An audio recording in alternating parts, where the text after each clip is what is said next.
O Senhor esteja convosco. Ele está no meio de nós. Anúncio da boa nova de nosso Senhor Jesus Cristo, segundo João. Glória a vós, Senhor.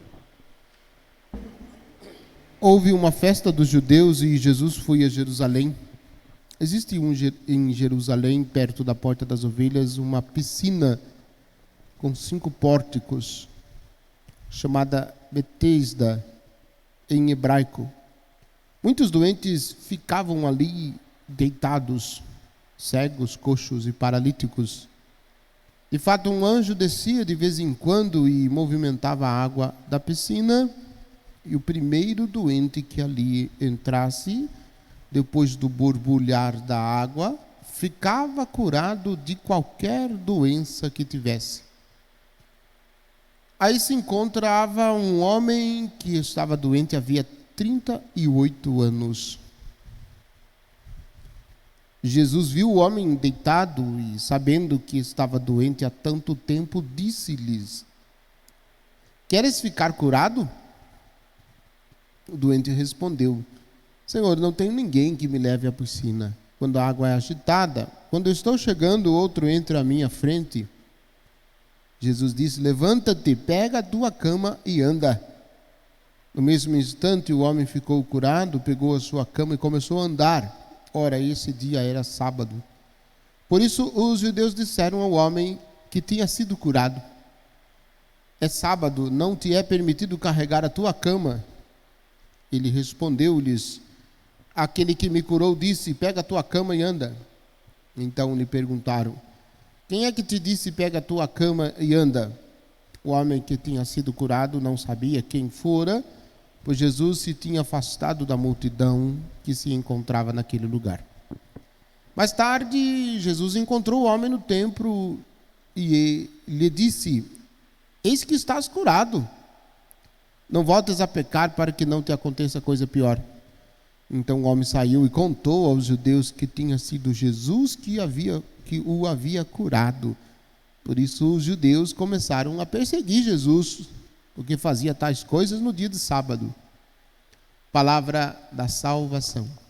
Glória a vós, Senhor. Que as palavras do Santo Evangelho perdoem os nossos pecados. Que assim seja. Podem sentar um pouquinho? Os dois textos que nós ouvimos, a primeira leitura e o Evangelho, são textos muito parecidos. O profeta Ezequiel tem uma visão da água que brotava do interior do templo, da água que brotava, que jorrava do altar, podemos assim dizer. E esta água ia enchendo o templo, conforme o profeta vai vendo a sua visão, a água ia enchendo o templo. Começou até as canelas, depois até os joelhos, depois até as cinturas, de modo que aquela água saía pelo interior do templo e todo lugar que aquela água tocasse, brotava vida. Todo lugar que a água brotasse, onde a água tocasse, brotava vida. Esta imagem de Jesus. É Jesus, nosso Senhor, que pode dar-nos água viva. Somente Ele pode nos dar água viva. Nenhum outro pode nos dar água viva. E por isso que a água brotava do interior do templo, brotava debaixo do altar. E é por isso que para nós, o altar na igreja não é uma mesa que fica em destaque no centro da igreja, mas é justamente a presença de Cristo.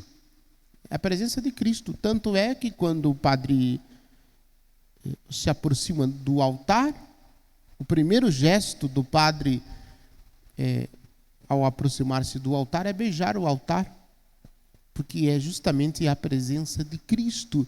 E é do altar que brota a água viva do coração de Jesus para saciar a nossa sede. No Evangelho, nós ouvimos, no Evangelho de João, nós ouvimos a cura deste homem que há 30 anos esperava ser curado. Acontecia um fenômeno aqui nesta piscina de Bethesda, que acontecia só uma vez por ano.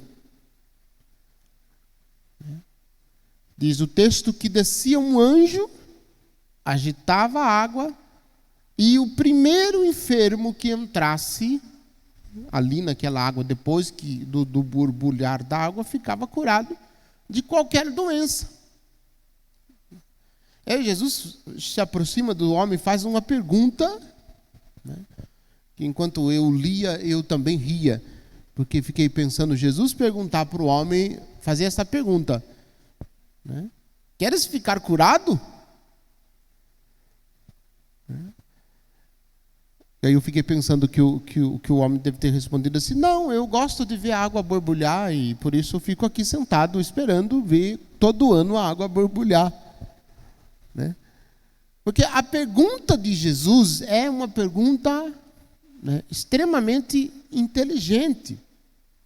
E o texto descreve, Jesus sabia, né? Jesus viu o homem deitado, sabendo que estava doente, há tanto tempo disse-lhe, queres ficar curado? Notem que para se conseguir do Senhor as graças que Ele tem reservado para nós, nós precisamos saber o que nós queremos. Muitas vezes a gente não sabe o que a gente quer. A gente pede, mas no fundo a gente não sabe o que a gente quer. E talvez por isso a gente não tenha recebido ainda, né? E aí a resposta do doente é, Senhor, eu não tenho ninguém que me leve até lá. Ele era paralítico. Quando a água é agitada. Quando eu estou chegando, outro entra na minha frente. Eu fico imaginando o paralítico se arrastando para chegar até perto da piscina para poder se jogar lá dentro. Né? E quando ele está chegando, outro com outra doença que, né, que não é paralisia, chega primeiro que ele, pula para dentro da piscina e fica curado. E aí Jesus diz para ele, esta frase é impressionante. No mesmo instante, Jesus diz, levanta-te, pega a tua cama e anda. Como quem você não precisa mais esperar ninguém, e você não precisa mais esperar o borbulhar das águas para você ficar curado. Eu estou te dando hoje o dom da cura. Você pode ser curado hoje. E aí, no mesmo instante, o homem ficou curado, pegou a sua cama e começou a andar. Colocou a cama na costa e começou a andar.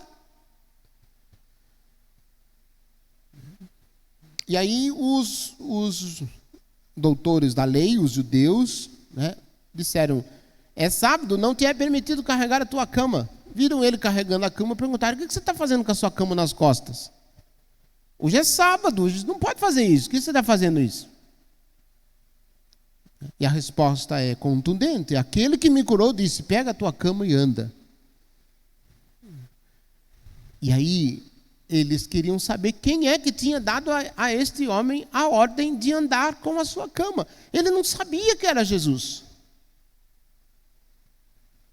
Porque o Senhor não se apresentou dizendo que ele era Jesus e que iria curar. Não.